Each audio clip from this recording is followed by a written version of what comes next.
clash within the South China Sea is now almost inevitable. The US has declared China's territorial grab illegal. It wants its bullied neighbors to stand their ground. Beijing's claims to offshore resources across most of the South China Sea are completely unlawful, as is its campaign of bullying to control them, a US statement issued earlier this week asserts. It's not a change of opinion, but it is a loud declaration of intent to establish a line in the sand that Beijing should not cross. The United States is now explicitly declaring it illegal for China to engage in fishing, oil and gas exploration, or other economic activities in those areas, or to interfere with its neighbors' rights to do so. The next time China does engage in illegal harassment of its neighbors within their EEZ or exclusive economic zones, a more forceful US response might lead China to double down out of a sense of nationalism. China's wolf warrior rhetoric has given it little wiggle room to back down. Fear echoed in a report by Council on Foreign Relations Assistant Professor Oriana Schuyler Mastro. China could see military action as its only recourse if it loses the diplomatic option to assert its sovereignty claims. The continued downward spiral in US-China relations could also encourage Xi to adopt a now or never approach to the South China Sea. Beijing is getting irritated. The Chinese Communist Party has called Washington a spoiler, saboteur and disruptor. Though Washington doesn't want to start a real war with China, there is the possibility of the unfolding of miscalculations if it continues to try and stir up trouble in the South China Sea. Beijing's diplomats are racing to re-establish dominance over the narrative. China's position on the South China Sea issue has been consistent and clear-cut. While firmly safeguarding its territorial sovereignty and maritime rights and interests, China has been committed to resolving disputes through negotiation and consultation with countries directly involved, managing differences through rules and mechanisms, and achieving win-win results through mutually beneficial cooperation. The embassy declares the South China Sea has remained peaceful and stable and is still improving, ignoring a recent spate of rammings of fishing vessels, high seas standoffs over sea exploration efforts and its arbitrary construction of military bases on artificial islands. Under the pretext of endorsing rules, it is using UNCLOS to attack China while refusing to ratify the convention itself. Under the pretext of upholding freedom of navigation and overflight, it is recklessly infringing on other countries' territorial sea and airspace and throwing its weight around in every sea of the world. Beijing is a signatory to the UN's Law of the Sea or UNCLOS but has declared all rulings against its interests as being irrelevant or invalid. Washington is not a signatory of UNCLOS but is seeking to enforce its jurisdiction over the dispute. But, Marston points out, the US has been conforming to law where Beijing has not. I think Washington's really got international law at its back here, and so it's hopefully welcomed as a legally defensible and robust statement in support of international law.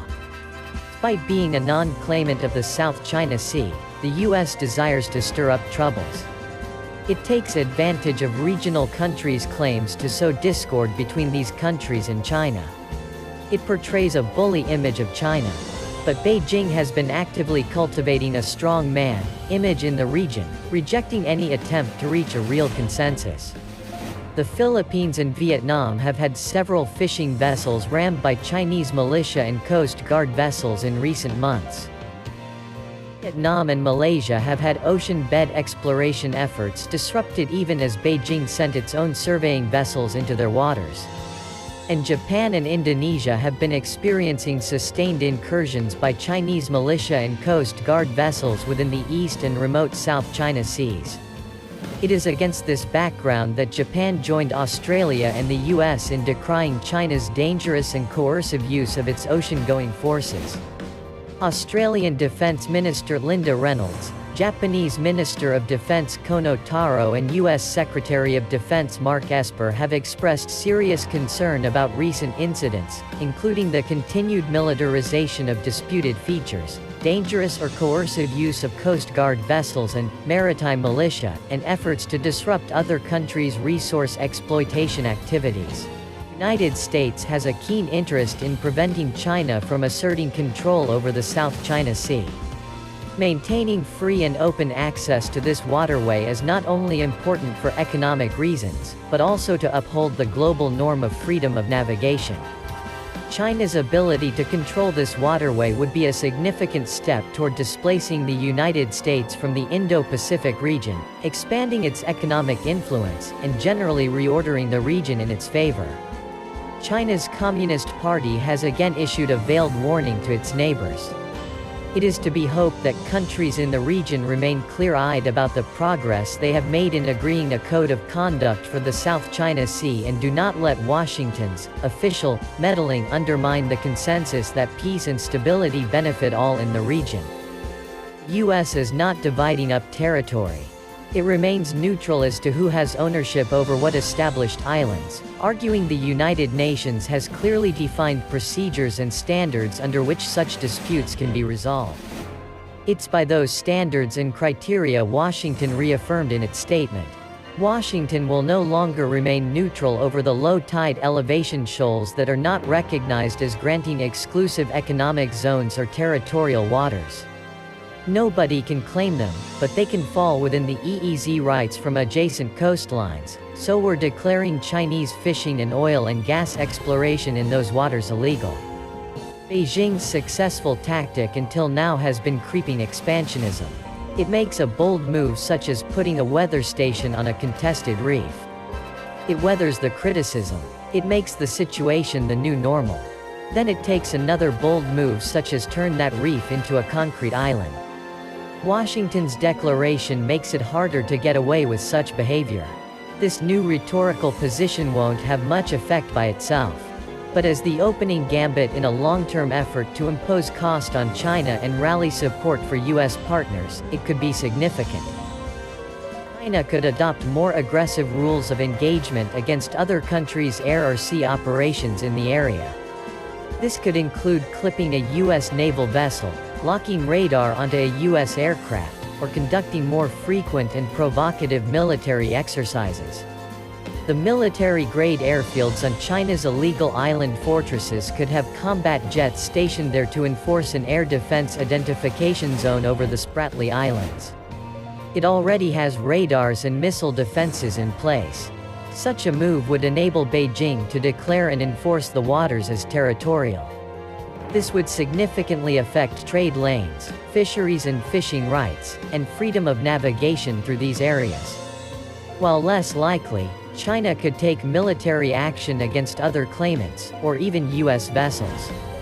China could occupy or militarize the Scarborough Shoal contested territory between China and the Philippines that the United States has clearly communicated as a red line that could lead to escalation. Likelihood of some form of a standoff in the South China Sea has increased. This seems especially likely amid the current pandemic, which has led Chinese diplomats to favor chest-thumping nationalism over de-escalation with its neighbors. Ultimately, however, he says, greater resistance could drive compromise. In the long term, if successfully couched within a broader policy combining pressure on Beijing and greater international coalition building to support Southeast Asian parties, it could help steer China toward a compromise that the international community could live with. But Beijing has a well-established tendency to respond to pressure with escalation. One of China's main strategies in promoting its claims in the past has been to increase the risks for others exercising their rights by, for example, harassing other countries' oil and gas exploration platforms, fishing vessels, and military vessels. And Washington's declaration is likely to cause Beijing to double down. Xi could feel compelled to accelerate his timeline in the South China Sea to maintain his consolidated position within the Chinese Communist Party.